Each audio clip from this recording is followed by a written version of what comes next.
Hello, and welcome to another episode of Stephen Allen Almost Daily. Thank you to some of the people watching the live version. So, just a little update. This podcast used to be the podcast adjunct. I think that's a word. I only know it from Star Trek Voyager, which was linked to the radio show that I did 2 weeks ago. Now that radio show ended because the station got sold. So we've bigged up the Bad Self online, which is now there's the video version and still the original. I looked on like there's a crazy number of old episodes. If you wanted to go back, I wouldn't do it. Look forward to the future. You don't need to know what I did on radio about 7 years ago, but you could if you wanted to. Martin in the comments already actually says, likes the theme tune. If you miss yesterday's show, I tried to get AI to do a funny theme tune. Let's do a theme tune and mock how rubbish AI is. It's all right, isn't it? So I'm using it now. And there's another one later, actually. I've used him to make a little a stab, as we used to call it in the business. I'm not sure you can say that online these days. It's going to be flagged up as drill music. So, yes, keep tuned for that. There's some special effects coming. Thank you to some of the tweets yesterday as well. It's a work in progress. We're getting used to broadcasting live from the shed. Martin says the shed is looking slick. It's pretty good, isn't it? It's all right, this. Yeah, it's all right, this shed. We're up to date. Let's start off then with the front pages. And not going to do loads of these today because, again, not that much that's fun in there. Trump eyes economic incentives for Putin. I feel it's too early to comment on this. I'm sure I'll have to do it later. Oh, by the way, on the telly from 9 o'clock tonight, there's my plug.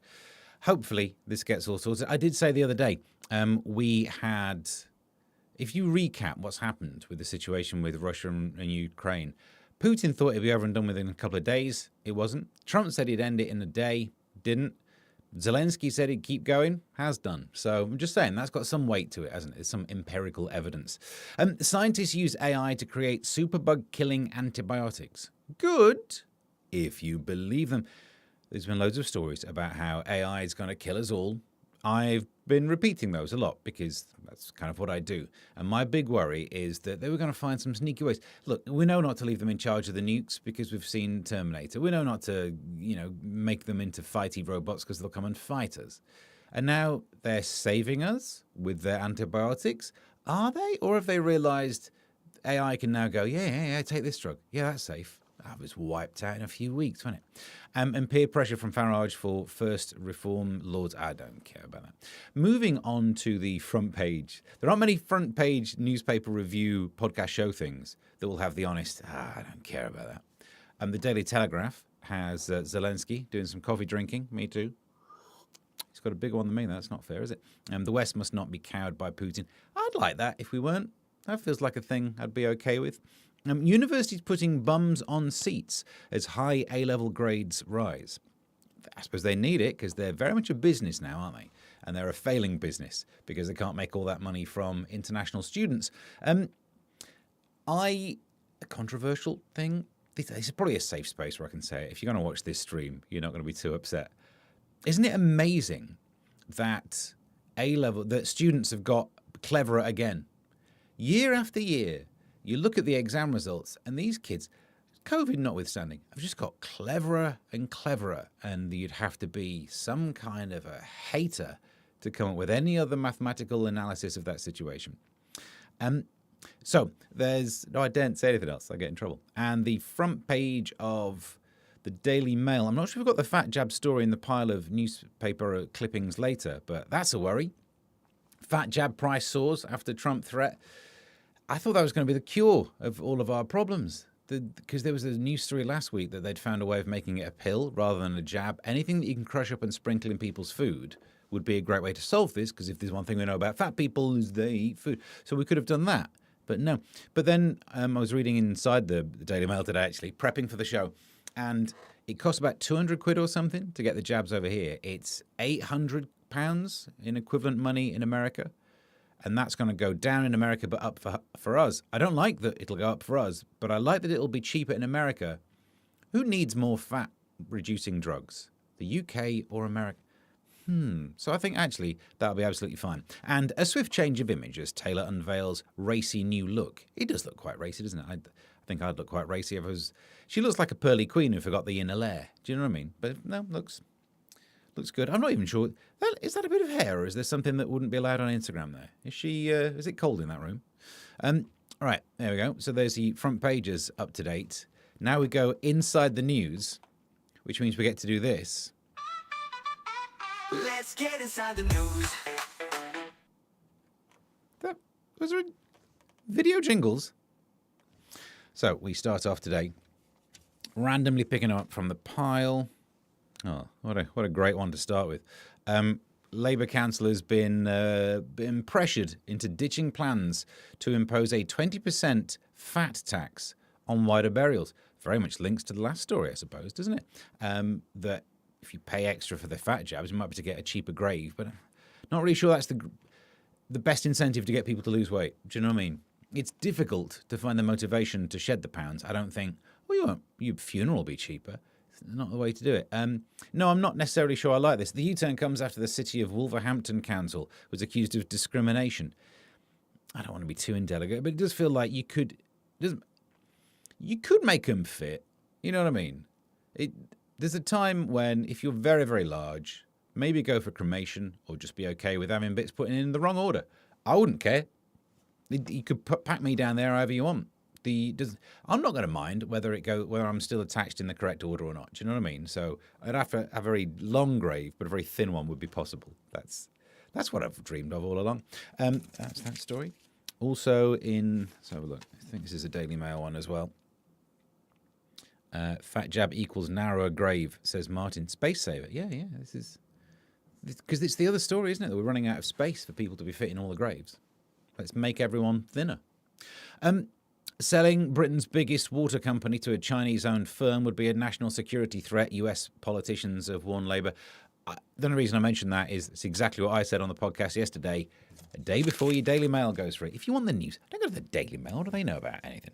Come to this podcast for some reason. That's too ranty. I was going to do them in a genuine random order. Oh, fruit. Brits love scoffing all apples, including the cores and pips. Fair enough.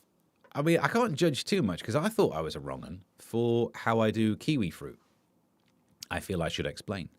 I know I eat the whole darn thing. I leave the fur on it, and that's because I grew up in the 1980s when our porn. No, do you know what? You don't need the detail. Weren't we told that there was is it cyanide in the pips? We could Google this, couldn't we? Is there cyanide in apple pips? I mean, I guess not enough. Otherwise, that story would have been very different. They wouldn't actually let you near apples if it's like you can eat it, but the pips will kill you. Speaking of food, this guy, look, he looks happy, doesn't he? 14 egg guy is a real gas. An egg-obsessed man eats up to 14 a day, despite his girlfriend being put off by a stinky habit. My first thought on seeing this earlier was most of us don't really know how much our partner loves us. This guy does. He is fully aware of that. I mean, down the bottom, so it says that she doesn't get a proper night's sleep because she's woken up by all the gas. He knows that for some reason, if she's still with him, she loves him. Do you know what I mean? 14 eggs. It's a lot of eggs. And I'm jealous, if anything. I used to feel quite fancy getting up to like 4 eggs involved in an omelette. These days, I can't. I do 1 egg and I feel I know I've had it for a few days. No one tells you about this, but as you get older, there are just some foods you can't do. If I have a pork pie, that's changed my week. You know what I mean? And Martin says that's what did for Gladys Knight in the end. Yeah. I remember when I was broadcasting on Time FM, when this podcast wasn't just a podcast, did a joke about that, about the Pips coming home from working with Gladys Knight, just being sick of their job, going like, all we do is repeat what she says. And then every so often you get to go, woo, woo, but I've got this new job offer working for Radio 4. I like that joke anyway, back in the day. Japanese knotweed, aggressive Japanese knotweed, is thriving and spreading faster in this summer because of the warm weather. And I've always thought it's really weirdly named Japanese knotweed because it is a weed. So don't let it fool you. That's exactly the kind of trick the sneaky Japanese knotweed plays on you. It's probably why it's invasive and aggressive and lying. Also, I don't really care. And I think there's been stories recently about how the BBC wants to employ more working class people and they try and measure it. How do you know if someone's working class? When I was working there, the survey included a question. What did the main earner of your family do when you were aged 14? so they can work out what job your parents had, and work out if you're working class or not, which doesn't really, it's vague. Plus also, you can lie. There was no way anyone there was checking. I filled in that form. My parents did not, who were alive at the time, but obviously might not have been. There was no one called up to see if that was an absolute pile of BS.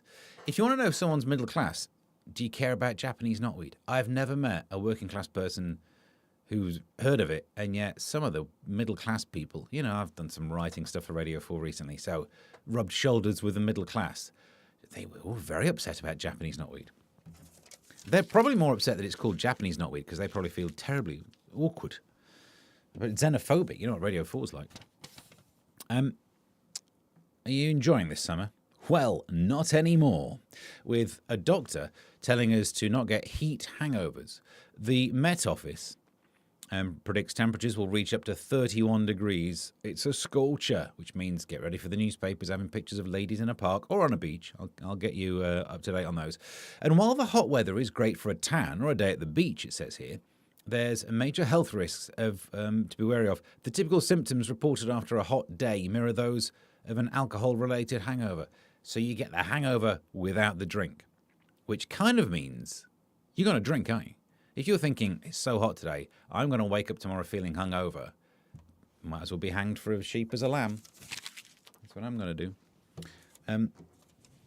I guess it is true, isn't it? After a really hot day, the next day you do have very dark pee-pee. That's back from my drinking days. I remember that one could get you. It's always a shocker.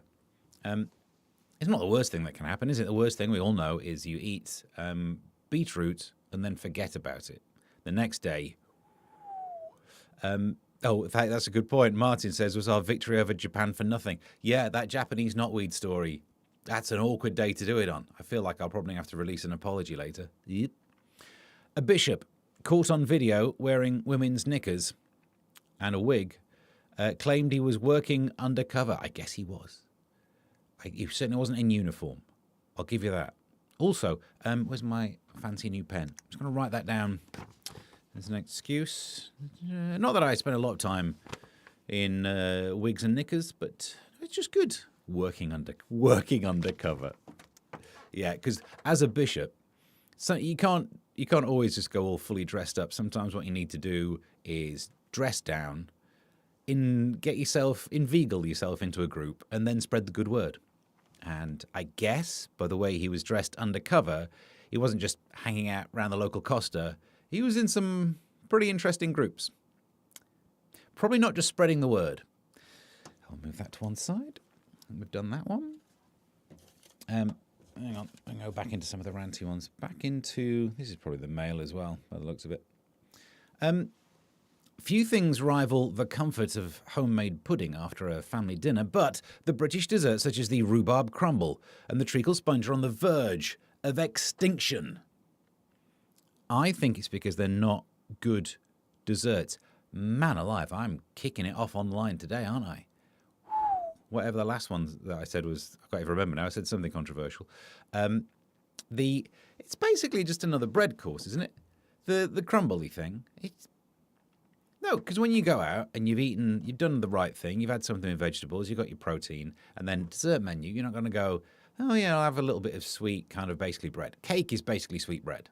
Why are we even pretending?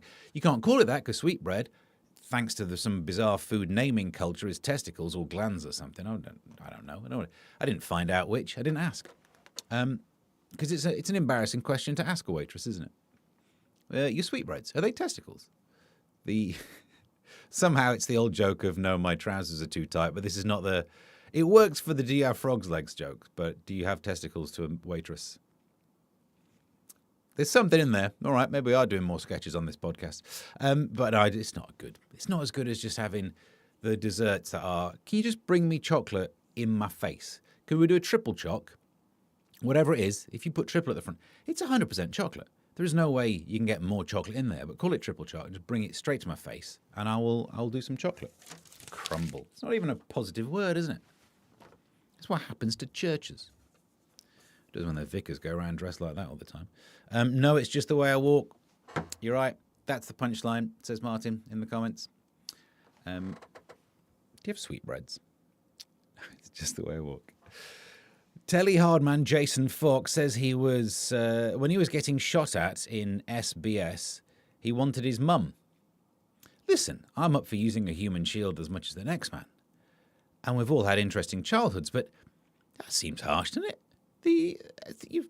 Surely you wouldn't wish she was there at that time. I don't understand. This is a TV show, is it? The 48-year-old SAS Who Dares Win star was talking about a mission where his helicopter was fired on and a soldier was killed. That's not in the TV show, is it? I've not watched it. I don't know how real the reality TV is getting these days. He thought his team had bitten off more than he can chew and wanted his mum. Maybe your mum is exactly the right person to be sent in. Maybe she's, Krav Maga up to the yin yang, but I don't know, it feels like not the person I would have sent in. If it was the kind of thing that could have been ended by a stern telling off and that weird thing mums did with ears, then I think you could have dealt with it. A museum exhibition is teaching visitors all they need to know about poo. It's probably not a lot. It didn't need to be a big museum then, does it? How much do you need to know about poo? I think I'm up to date with all that now. Thackeray Museum in Leeds. Oh, up in Leeds. They've got a history of this, haven't they? Have you been around the Jorvik Viking Centre? Because there's a bit of there when where you go round and you sit in a cart, I seem to remember. We went as a school trip as kids. And you go around in this track thing, and there's a display that has the authentic smell of what it would have smelt like before sanitation. Weren't great. But then again, if you could time travel and get one of those Jorvik types, bring them into modern day life and sit them on the central line, cram your nose right up that armpit. They didn't have man-made fabrics back then. They would have been like, oh, that one's acrid. That gets you. They would go and have a whiff of a poo just to try and clear the pipes, wouldn't they? £1 grass reward, no. Is that a headline? I don't know. People say they won't dob in shoplifters despite a £1 reward to offer to tip off Iceland staff about thieves. Social media users saying, I ain't grossing anyone. You would, but not for £1. I think that's what's happening there. Pound? Even the pound shop can't sell stuff for £1. A pound? These days you can't get a 10p mix for £1. A pound? It's better than the story just yesterday, though, which was saying that we need to tackle shoplifters. No, we don't. No. And even if you give me £1, you're still on your own. Because what you used to pay minimum wage for security staff for, you're trying to get us to do for £1. E-cars. The shambolic rollout of electric car grants is putting drivers off. This is one of those starts of stories that's half right. It's a mess, but I don't think that's the thing that's putting them off. I don't know people who are like, if the rollout of the grant scheme was working more efficiently, then that's when I probably would have got it. It's a mess, right? So there's two different schemes that you can do. One of them gives you £3,750 if the car is under £37,000 and it meets certain criteria. Category 1 is the full relief. Category 2, this video will get banned, won't it? Is band 2 is 1,500 at the moment. All the cars you can buy, they're all in band 2, band B over there. It's not good, but it's not the thing stopping people buying electric cars, is it? I've often said this. It's become political, and that's why it's kind of doomed. Like in the old days, when we were growing up watching Tomorrow's World or the Jetsons, you presumed the future would have electric cars. And it's just that before we got there, Extinction Rebellion just wound everyone up. And now there are people who are like, well, this is good for the environment. Well, you can shove that where the sun don't shine, which will be nowhere because of the sun. But they've not sorted it out yet. Apparently, at some stage, the Nissan Leaf will be eligible for the full 3,750. How much is it, though? We need to know how much it is to know that getting £3,000, nearly £4,000 off, is it going to help? The Nissan Leaf is not on sale yet. Somehow we'll cope. Also, I do defend EVs because I've got one, but not one of those ones. I've got one of those, the petrol ones, but it's a hybrid. Is it hybrid? God, I forgot about these. But basically, when I slow down, I keep that energy stored in electrical energy and use it again. It's bizarre, isn't it? Since the politicization of EVs, for some reason, the idea of using your brakes efficiently has now become some sort of wet left thing. What? You're trying to use that energy in a usable fashion. I'm getting it into some entropy wasting, unusable to do work energy like a proper man. Jennifer Aniston has filled her home with crystals. Good. No, I'm sure that's great. It's a red flag, isn't it? If ever you've been dating and someone's all with the crystals and the astrology, you're like, oh, well, it's good to know this doesn't need to be a long-term thing. Crystals.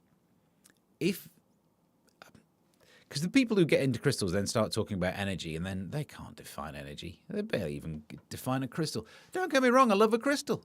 I remember that at university when we're talking about body center cubic lattices.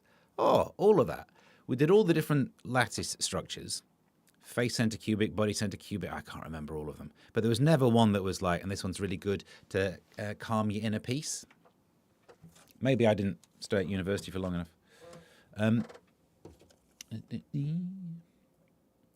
No-fault evictions in England rose 8% after Labour won power despite a pledge to ban them. I've often said that bringing in a ban on no-fault evictions, but no-fault divorces are now a thing. If you want to get rid of a tenant, you just marry them first. So there's always a loophole. That's the thing I've noticed here. It is a bit rough, isn't it? I mean, they've also gone up slightly because the person in charge of homelessness was evicting people. So an unsurprising statistic. We're down to the last 3 stories. And which order to do these in? That one I'll save last. There we go. This one, all right, yeah, we're definitely doing these. So now we're into the science section by the look of it. AI, oh, that's the one we did on the front page. Oh, 2 stories left. No more jingles to go. A secondary school sent a Lego figure into space dressed in their uniform as part of a science project. Don't, because, look, I'm sure it's fun for you and your school, but what if, and I know it's a long shot, and, the paradox, what's his name? The mathematical, can't remember, it's not Pauli, Fermi, the Fermi paradox. I know all of this, right? Can't remember it, but I know all of it. But on that off chance that the first thing that aliens encounter when they come to visit Earth is a Lego man dressed up like a human, and they're like, wow, this planet, weird. Not even, carbon-based, but plastics for some reason. Imagine they get the little Lego man and take me to your leader, and they can't. Then they'll go and see the Death Star because there's a Lego Death Star, and they'll be like, "This planet is ready to attack. Let's blow it up." Thanks, Woodbridge School in Suffolk. Never like you. And finally, and I think this is a top tip. I'm doing one of my money-saving expert things. This is a top tip, but you might not be able to use it. Handwritten lyrics for a 1969 Fleetwood Mac single are expected to fetch £15,000 at auction. I'm sure this is real and genuine and don't want to get sued. If you're in a band and that's been around for a while and you didn't keep your handwritten notes, right now you must be so tempted to think if I just get an old bit of paper, we've all got old bits, the paper's not going to be carbon datable. You just write up. Yep. I'm just saying. The Baha Men, if you're listening, sketch down Who Let the Dogs Out. It will help you in retirement. If you've been in a band, jot down your lyrics now. A money-saving expert tip, as I say, not for everyone, but is saving some people some money. Well, that was another quick one. Romped straight through the world of news, front pages, inner gubbins, all of that. Now it's the time to plug stuff, I suppose. Oh, you've not got the picture up. That's all right. Now it's time to plug stuff. Now that this is my main way of earning some money, please feel free to look at the Ko-fi link in the streaming description. Go and have a look at my Substack. You could send the same money there and get extra content. I'm going to write some stuff this afternoon on that. At Mr. Stephen Allen is the username for YouTube, for Substack, for all of the social medias. Do track me down on all of those. And I think that's all of the begging I need to do for now. Substack, yeah, I've not got the Patreon up and running, but at some point I'll find another way of trying to beg during that as well. Subscribe to wherever you get the podcast. That would be very handy. Get subscribed to the YouTube channel as well if you want to see these go live. We're going to keep redesigning stuff as well. And that's it. You're up to date. And until next time, let's play the theme tune.